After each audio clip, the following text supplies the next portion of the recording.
হেই, good evening.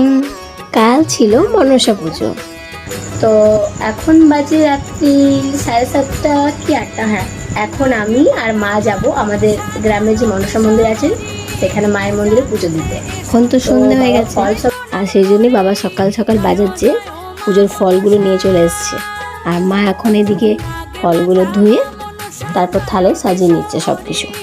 আর পাশের বাড়িতে পুজোর জন্য দুধ বলাই ছিল, সেটাই আমি ঝটপট দৌড়ে নিয়ে চলে আসলাম।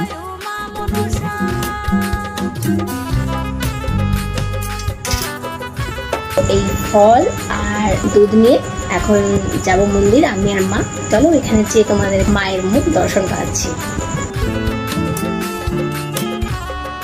রাস্তার মধ্যে বেরিয়ে পড়লাম, কিন্তু একটু বেশি অন্ধকার থাকায় কিছু সেরম বোঝা যাচ্ছে না।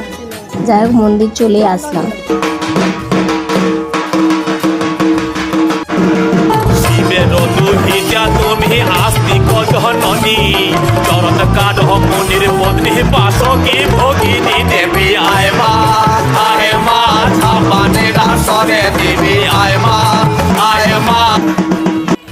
দেখো মন্দিরের ভেতরে কত ভক্তের ভিড়, সবাই পুজো দিতে এসছে। এখন চললাম বাড়ি, পুজো হবে সেই রাত্রে 11টা 12টা, এতক্ষণ তো থাকা পসিবল না, বাড়ি চললাম। টাটা।